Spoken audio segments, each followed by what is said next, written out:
గిరిజన రాష్ట్ర గిరిజన సంఘాల ఐక్య వేదిక వారిని అయ్యా సమయభావం లేకుండా అందరికీ ఒకటే సమయం 2 నిమిషాలే.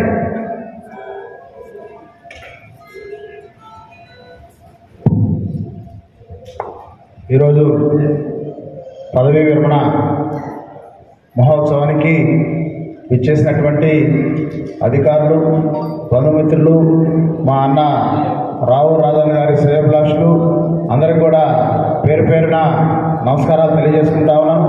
అలాగే ఈరోజు పదవీ విరమణ పొందుతున్నటువంటి మా రావు రాజన్న గారి దంపతులు కూడా ఈ సందర్భంగా శుభాకాంక్షలు తెలియజేసుకుంటా ఉన్నాను.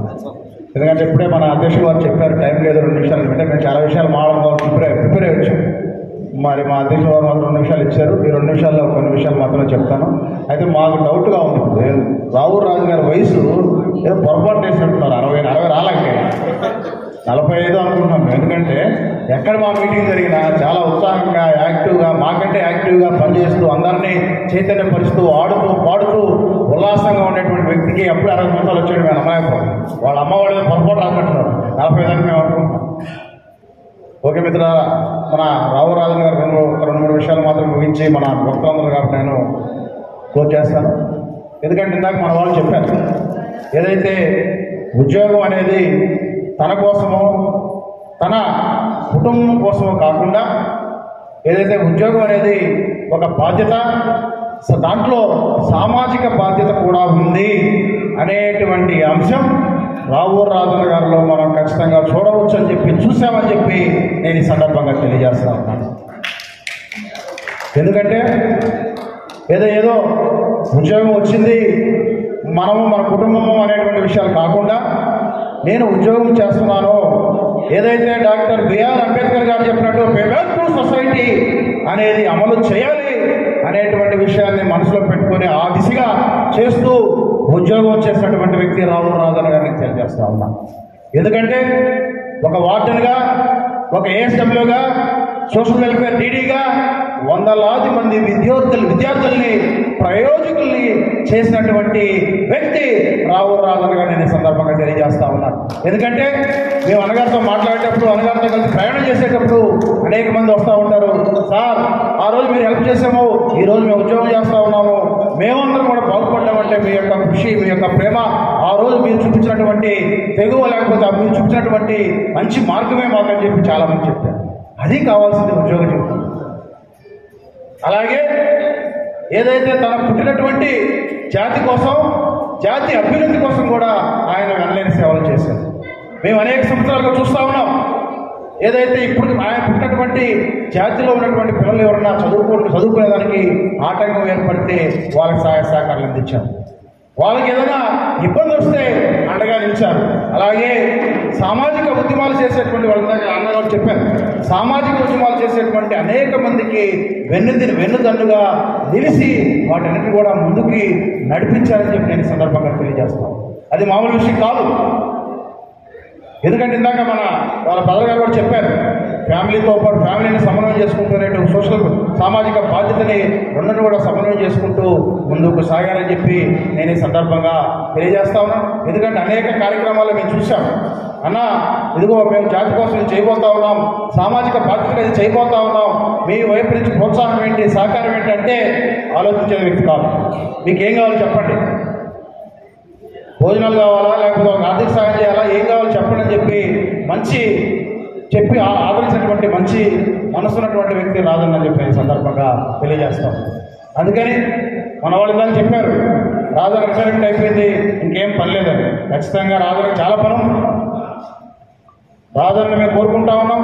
ఎందుకంటే ఇప్పటి వరకు కూడా మీరు అటు ఉద్యోగం చేస్తుంటే సామాజిక బాధ్యత నెరవేర్చారు. ఇక నుంచి ఏదైతే పూర్తి కాలం ఏదైతే సోషల్ సామాజిక బాధ్యతగా ఎస్సీ ఎస్టీల అభ్యున్నతికి, వాళ్ళ సమస్యల పరిష్కారానికి జరిగేటువంటి ఉద్యమాల్లో ఇంకా మీరు పూర్తి స్థాయిలో పాల్గొని వెన్నుదన్నుగా నిలవాలని చెప్పి మేమందరం కూడా ఆకాంక్షిస్తా ఉన్నామని చెప్పి సందర్భంగా నేను తెలియజేస్తా ఉన్నాను. అలాగే రాజకీయంగా కూడా, ఎందుకంటే మనం చూస్తా ఉన్నాం ఈరోజు అనేక మంది ఉద్యోగులు, ఐఏఎస్లు కావచ్చు, ఐపీఎస్లు కావచ్చు, అనేక మంది ఉద్యోగులు వాళ్ళు రిటైర్మెంట్ తర్వాత రాజకీయంగా కూడా ఉన్నత పదవులు పొంది ఉన్నత స్థానాలకు వెళ్ళి ఏదైతే వాళ్ళకు ఉన్నటువంటి సామాజిక కోణాన్ని అమలు చేస్తూ పరిపాలిస్తూ ఉన్నారు అనేటువంటి విషయాన్ని కూడా మేము తెలియజేస్తూ, ఆ విధంగా రాజకీయంగా కూడా అన్న కలిసి రావాలని మేమందరం కూడా గిరిజనులుగా, పేదలుగా, ఎస్సీ ఎస్టీలుగా అందరం కూడా మేము రాజన్నకి అండగా ఉంటామని చెప్పి ఈ సందర్భంగా తెలియజేస్తూ, ఏదైతే ఆయన శేష జీవితం అష్టైశ్వర్య ఆరోగ్యాలతో సాగాలని చెప్పి కోరుకుంటూ, అలాగే మేడం గారు కూడా, ఎందుకంటే రాజన్న యొక్క ఈ యొక్క ఉద్యోగ ప్రయాణంలో ఆయన జాతి కోసం చేసేటువంటి సేవల్లో, ఏదైతే సామాజిక ఉద్యమాల కోసం చేసేటువంటి సేవలో సహకరించినటువంటి అక్కగారు కూడా ధన్యవాదాలు తెలియజేస్తా ఉన్నాం. ఎందుకంటే మేము చూసాం, మేము గుంటూరులో మీటింగ్ అన్నా, ఒంగోలులో మీటింగ్ అన్నా, లేకపోతే ఇంకో చోట మీటింగ్ అని చెప్పినా ఆయన ఇల్లు పెట్టి కూడా వచ్చి మాతోటే ఉండి మమ్మల్ని అందరం కూడా వెనుదండుగా ప్రోత్సహించి ఆయన మేమందరం కూడా ఆదర్శంగా తీసుకొని ముందుకు సాగేలాగా చేసినటువంటి వ్యక్తి రావు రాజు గారు అని చెప్పి సందర్భంగా అన్నగారని చెప్పి తెలియజేస్తూ సెలవు తీసుకుంటున్నాం. ఈ అవకాశం దయచేసి నన్ను అందరూ క్షమించవలసిందిగా మనం చేసుకుంటున్నాము. ఈరోజు ఉద్యోగ విరమణ చేస్తున్న మా బావగారు రావు రాజు గారి ఉద్యోగ విరమణ సన్మానంగా ఇచ్చేసినటువంటి బంధుమిత్రులకు, అధికారులకు, అనధికారులకు, అలాగే సభాధ్యక్షులకు అందరికీ పేరు పేరున ధన్యవాదాలు తెలియజేసుకుంటున్నాం. ఉద్యోగంలో చేరిన తర్వాత ఉద్యోగ విరమణ అనేది ఆటోమేటిక్గా మనకు ఉద్యోగుడికి రాసిపెట్టి ఉంటుంది. కాబట్టి అందులో భాగంగానే మా బావగారు ఈరోజు ఉద్యోగ విరమణ చేస్తున్నారు. ఆయన సుదీర్ఘమైనటువంటి 33 సంవత్సరాల సుదీర్ఘమైన ఉద్యోగంలో ఆయన ఎన్నో ఒడిదుడుకులను ఎదుర్కొని తన యొక్క ఉద్యోగ బాధ్యతలను సమర్థంగా నిర్వహించి ఈరోజు ఉద్యోగ విరమణ చేస్తున్నందుకు ఆయన శుభాకాంక్షలు. అలాగే బావగారు గురించి చెప్పేది ఏంటంటే, ఆయన మా తమ్ముడు చెప్పినట్టు ఆయన 40 సంవత్సరాలు 50 సంవత్సరాలు మేము ఎప్పుడు అనుకుంటా ఉండేవాళ్ళం. అనుకోకుండా సడన్గా నా ఉద్యోగ విరమణ కాదు పెట్టేశాడు. అందరం ఏంది అప్పుడే ఉద్యోగ విరమణ వచ్చిందని అనుకున్నాం.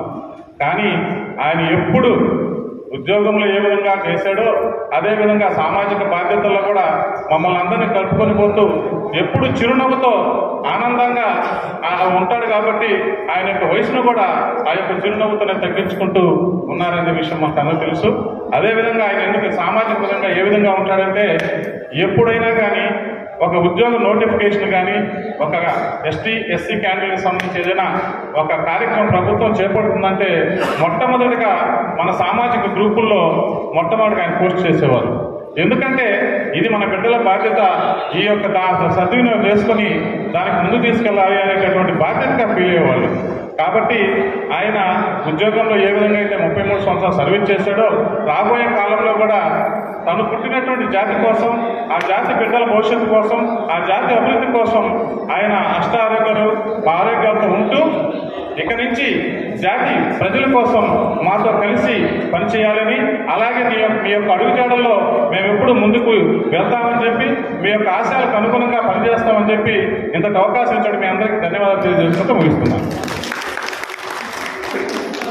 ధన్యవాదాలు సార్. తప్పకుండా మీ ఆలోచనలో మీ ఆశయాలను నెరవేరుస్తామని తెలియజేస్తూ, ఇక్కడ రావు రాజు గారు అందరినీ తయారు చేశారు అని అందరూ చెప్తా ఉంటే, అందులో తయారు పడినటువంటి ఒక శిల్పంలో ఈశ్వర్ సార్ ఒకళ్ళు, అది నేనే ఆయన శిష్యుడిగా గర్వంగా చెప్పుకుంటున్నాను. నేను ఒక రాష్ట్రపతి బెస్ట్ టీచర్ అవార్డుగా తీసుకున్న అబ్దుల్ కలాం గారి చేతుల మీదుగా ఈ జ్ఞానం నాది కాదు, ఈ జ్ఞానం నాకు రావు రాజు గారు ఇచ్చినటువంటి జ్ఞానం. ఆయన ద్వారా పెరిగినటువంటి శిష్యుల్ని అందరూ చెబుతున్నారు, గొప్ప వాళ్ళు అయ్యారు, గొప్ప వాళ్ళ వ్యక్తులను తయారు చేశారు అంటే నాకెక్కడ అవకాశం రాకుండా పోతుంది ఏమో అందరిని పిలిచి అని మర్చిపోతానేమన్నా మధ్యలో నేనే చెప్పుకుంటున్నాను. ఒకరోజు ఇలానే ఒక చిన్న సంఘటన జరిగింది భద్రాచలంలో. ఒక అబ్బాయికి ఎగ్జామ్ ఫీజు కట్టాలి, ఎగ్జామ్ ఫీజు కట్టడానికి డబ్బులు లేవు. నోటిఫికేషన్ వచ్చింది, సార్ ఇప్పుడు ఎవరో మాట్లాడారు, నోటిఫికేషన్ వచ్చింది, పోస్ట్ చేశారు. ఆ అబ్బాయి రాజుగారి దగ్గరికి వచ్చారు, సార్ నాకైతే మనీ లేదు, నేను ఎలా కట్టాలి అని అంటున్నప్పుడు రావు రాజు గారు జేబుల నుంచి ఇలా తీశారు. నేను అప్పుడు డిగ్రీ చదువుతున్నాను వారి దగ్గర, ఫస్ట్ ఇయర్. చూస్తే ఒక 100-150 రూపాయలు ఉన్నాయి. వెంటనే ఈ చేతుకున్నటువంటి ఉంగరాన్ని ఇట్లా తీసి ఇచ్చి, దీన్ని ఎక్కడైనా పెట్టి తీసుకొని డబ్బులు రమ్మనంటే వెళ్ళి తీసుకొని వస్తే ఆయన ఉంగరాన్ని తాకట పెట్టి ఆ పిల్లవాడికి పరీక్ష ఫీజు కట్టి రాయించి గొప్ప వ్యక్తి చేసినటువంటి గుణశీలుడు రావు రాజు గారు. ధన్యవాదాలు. క్షమించండి మధ్యలో మాట్లాడి కలగజేస్తున్నందుకు. చేకూరి శాంతకుమారి గారిని మాట్లాడవలసిందిగా వేదిక మీదకి ఆహ్వానం చేస్తున్నాము. గుణశీలి వాళ్ళ హస్బెండ్ ముందే సర్టిఫికేట్ ఇచ్చేసరికి మేమేం చేయని అవసరం లేదు, అశోక్ అని చెప్పేశారు. మేడం చేకూరి శాంతికుమార్ గారి వేదిక మీదకి మీ అందరికీ తల్లిదండ్రుల మధ్య వేదిక ఆహ్వానం పలుకుతుంది.